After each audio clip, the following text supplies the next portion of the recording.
केंद्र में भी तीसरी बार भाजपा की सरकार है और हरियाणा में भी पुनः भाजपा की सरकार तीसरी बार बनेगी। हम 10 की 10 लोकसभा जीतेंगे। हर भ्रष्टाचारी को जेल जाना ही चाहिए, चाहे वो किसी भी राजनीतिक पार्टी का हो। कांग्रेस उन 10 लोगों को नहीं खोज पा रही जो अपनी जमानत जब्त कराने को तैयार हो। नमस्कार, मैं हूं अंकिता शुक्ला और आप देख रहे हैं चैनल फॉर न्यूज इंडिया। हमारे इस खास पेशकश में आप सभी का बहुत बहुत स्वागत है। आज हमारे साथ हरियाणा बीजेपी के मुख्य प्रवक्ता जवाहर यादव जी मौजूद है। जवाहर जी, आपका बहुत बहुत स्वागत है। धन्यवाद अंकिता जी। तो सर, कल लोकसभा चुनाव के पहले चरण की वोटिंग हुई है और अब कुछ ही दिनों में हरियाणा के विधानसभा चुनाव आने वाले हैं। इसको लेकर क्या कुछ आपकी तैयारी है? देखिए, पहले तो अभी हरियाणा का फेस लोकसभा का ही नहीं आया, जो कि मई में है। अभी तो हम 10 की 10 लोकसभा जीतेंगे, उसके बाद फिर विधानसभा का अक्टूबर में चुनाव आएगा।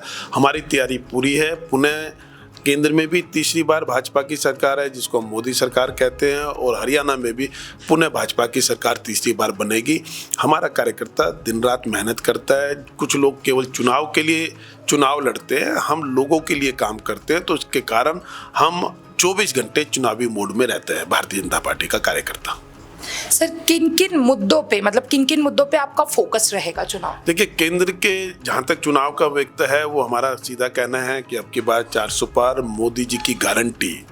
जो विषय, चाहे वो डेवलपमेंट का बात हो, चाहे यहाँ स्वदेशी जो मैन्युफैक्चरिंग रुक गई थी उसकी बात हो। आज ब्रह्मोस भी हमने पढ़ा कि फिलीपींस को हम दे रहे हैं। ऐसे ही यहाँ मोबाइल अब बड़ी मात्रा में बने। अब जो आईफोन है यहाँ बनकर यूरोप में, अन्य देशों में जाने लगा है कि फोन से संबंधित अधिक चीजें अब इंडिया में वापस बनने लगे हैं। एक समय जब कांग्रेस की सरकारें थी, धीरे धीरे मैन्युफैक्चरिंग बंद हो गई थी। सब चाइना से बाकी चीजें आती थी, चीजें OEM पर आती थी कि व्यक्ति ने, मान लीजिए कोई पंखा खरीदना है, वो विदेश से बन के आता था। जो ब्रांड वाली कंपनियां केवल अपना नाम चिपकाती थी।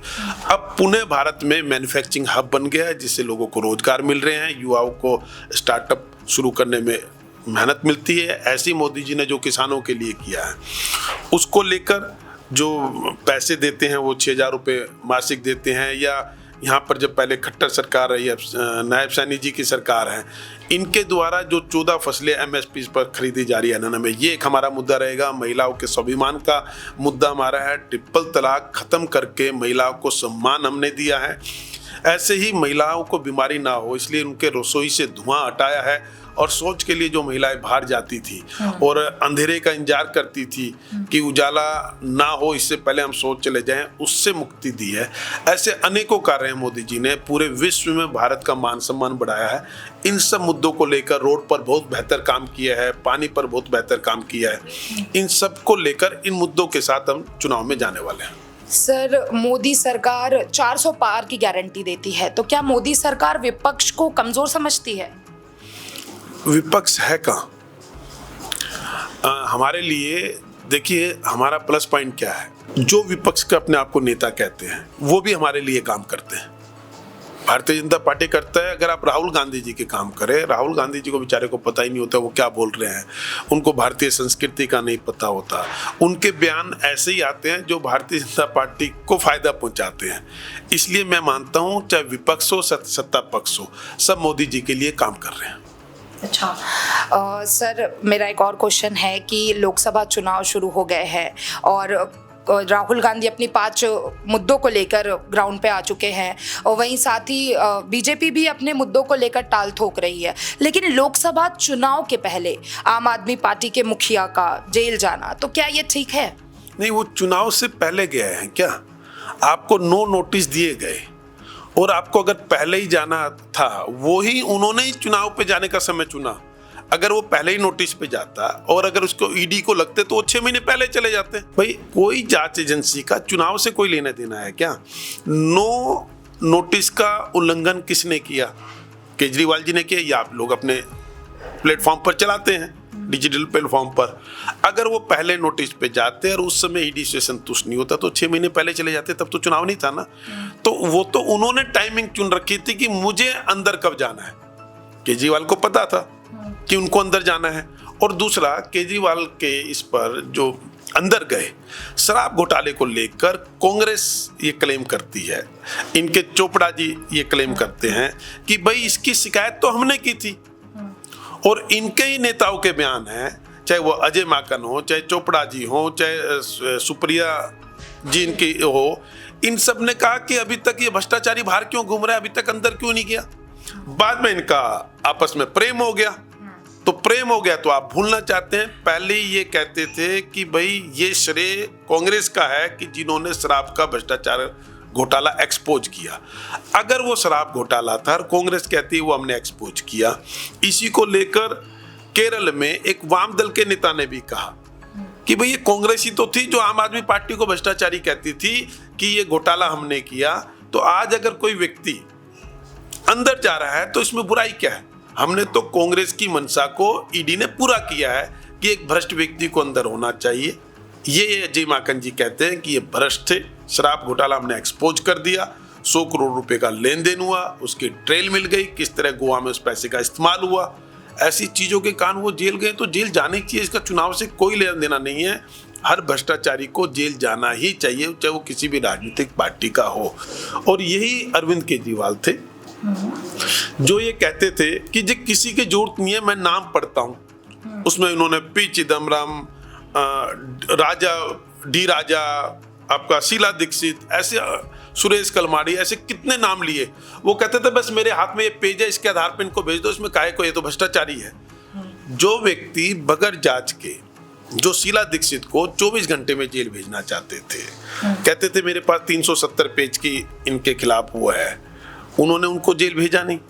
यहाँ तो ईडी ने जांच कर उनको जेल भेजा है। दूसरों के लिए आप ये कहते हो कि मैंने कह दिया केवल इसलिए इनको जेल भेज दो, और आपके खिलाफ जांच होती है, उस जांच में आप पर्सन चिन्ह लगता है, उसके कारण जेल हो, तो आप कहते हो जी मुझे गलत भेज दिया। तो दोहरे मापदंड जिंदगी में नहीं चलते हैं। हरियाणा राजनीति में सर सब कुछ सही चल रहा था, लेकिन अचानक ऐसा क्या हुआ कि मनोहर लाल खट्टर की जगह पे नायब सैनी को मुख्यमंत्री बना दिया गया। ये तो मुझे लगता है इसका वाजिब जवाब तो माननीय मुख्यमंत्री श्री मनोहर लाल जी ही दे सकते हैं। मुझे लगता है मनोहर लाल जी ने अपने आप को पुनः तीसरी बार मोदी सरकार और पुनः तीसरी बार हरियाणा में भाजपा की सरकार बने, एज ए मुख्यमंत्री उन्होंने बहुत काम किए।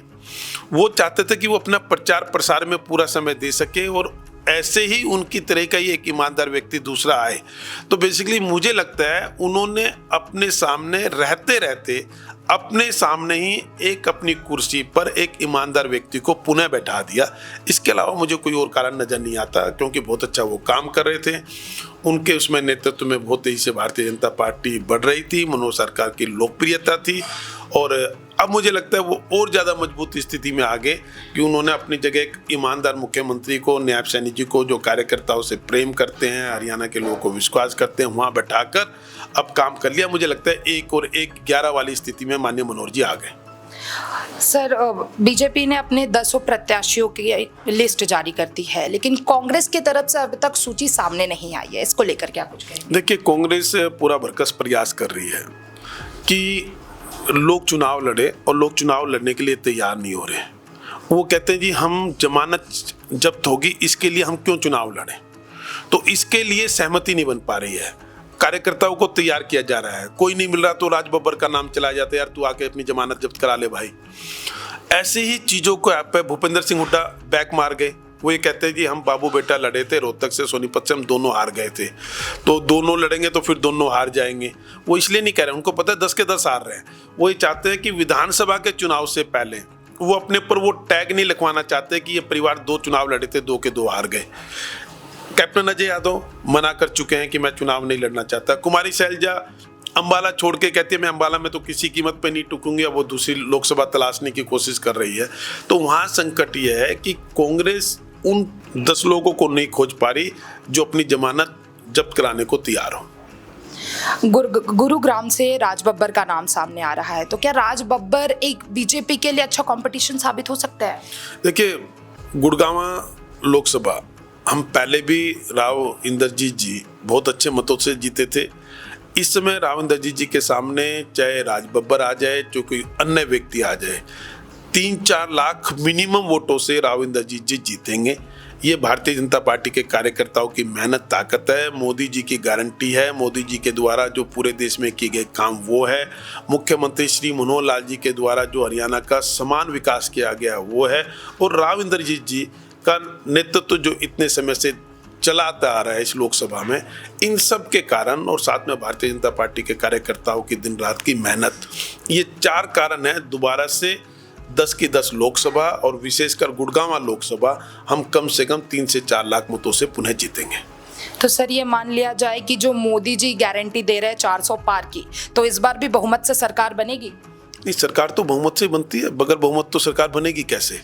और अच्छे बहुमत से बनेंगे। जो हम कह रहे हैं कि गठबंधन के साथ, अपने एनडीए के साथ हम 400 पार करेंगे तो करेंगे, 370 भारतीय जनता पार्टी और हमारे सहयोगी मिलकर 400 पार हम करेंगे। धन्यवाद सर। अब देखने वाली बात यह होगी कि लोकसभा चुनाव के पहले चरण की वोटिंग हो चुकी है।